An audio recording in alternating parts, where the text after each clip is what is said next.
Welcome, ladies and gentlemen, to another exciting episode of This is an AR15. I'm working on the lighting, but you know that it's like half my face. I think it's kind of odd looking, so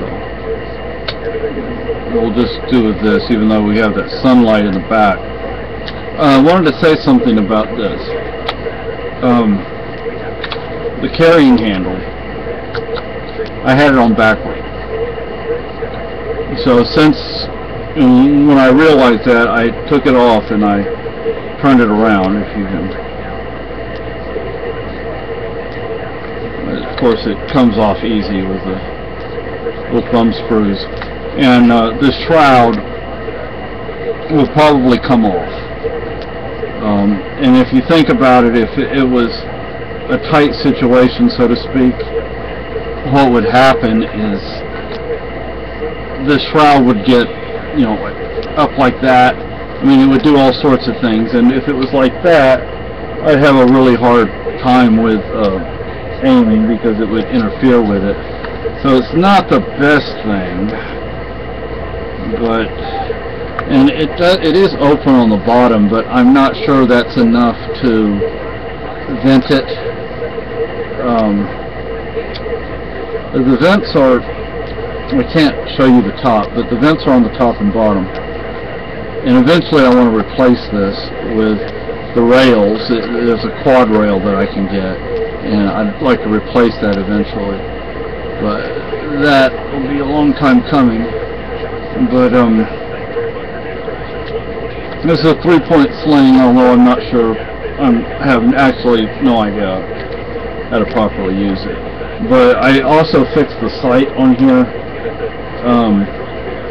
Once I turn the handle around, the sight, see the sight, you can see there, it's actually easier to aim this way than it was when the sight was way down here. And of course you have two options with the sight.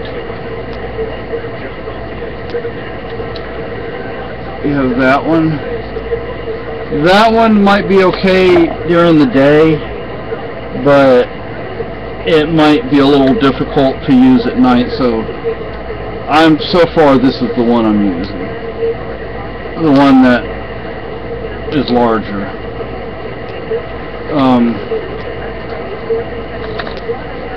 You know how a lot of people get grips right here? Well, I found one that I just found it the other day on Amazon. I can't get it anytime soon, but instead of the grip that you hold, like that, it's angled, and so you hold it like that. You can see what I'm doing. Instead of like this, you hold it like that, which is more, which feels better, and you can put your hand in there if you need to. But I'm not willing to use the ammo we have right now unless there's an emergency, because we don't have that much. But I would like to eventually get some more, and once we do that, because I still need to fill up 1 or 2 magazines, and once we do that, I would like to go out and it will depend on how much ammo we get, but depending on how much ammo we get would depend on how much ammo I would wind up using. When I did fire this thing, one thing that I noticed is with the trigger, you double tap. No, I can't double tap.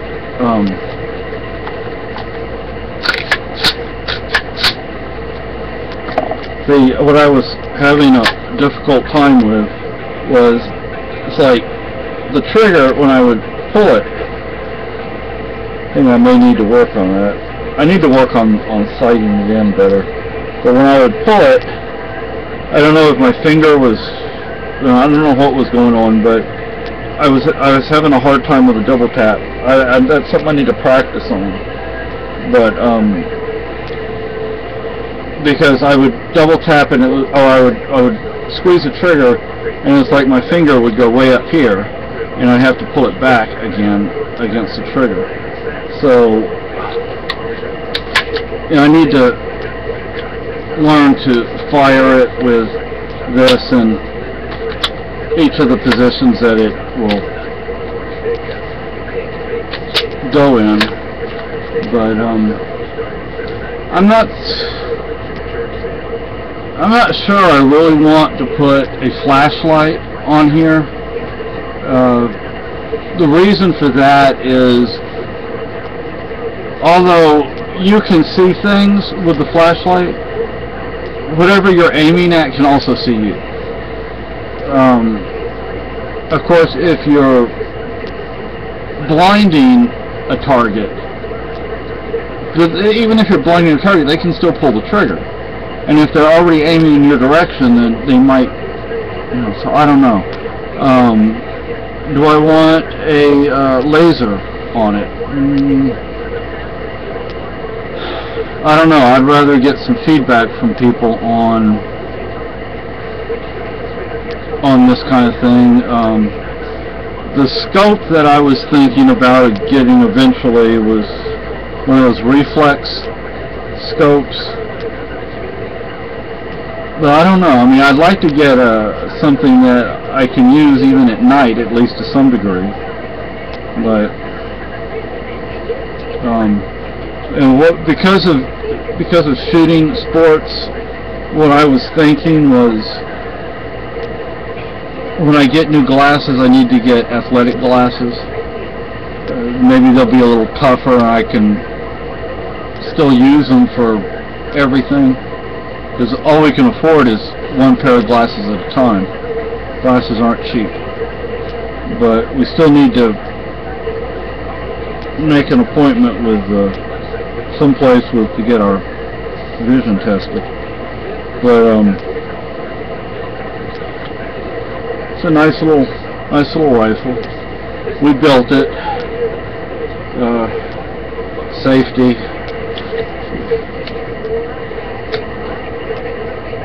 The safety right here.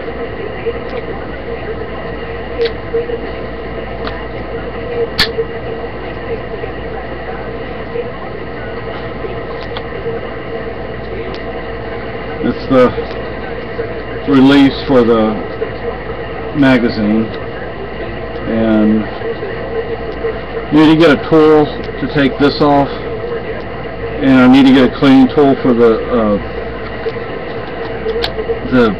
gas thingamajig. Shouldn't call it a thingamajig. And I'm not sure I want to keep it like this, these magazines, and I'd probably want to green or black that out. Orange would be easy to see. The weight of this, it might not feed quite right.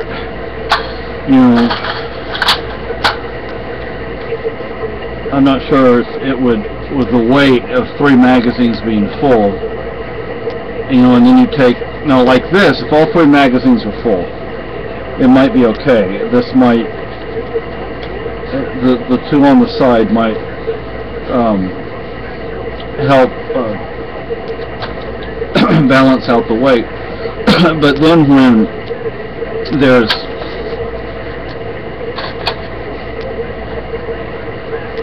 when you do this, I'm not sure if that's, I don't know. Plus, this tape we got from the dollar store, which is not the best tape in the world. I mean, it's loose, and I like the metal magazines also. I'm not into plastics if I can avoid it. To me, plastic is indication of cheap. Also, on Cheaper Than Dirt, there are 2 magazines for this in the cart. Cheaper Than Dirt has some stuff that you can't find elsewhere, it seems. But I really need to get out there and practice with this. The thing is, because of the amount of ammo we have, I'm leery about using the ammo for target practice, for things like that, until we have more in case something happens and we need it. Now, I happen to like high points. I mean,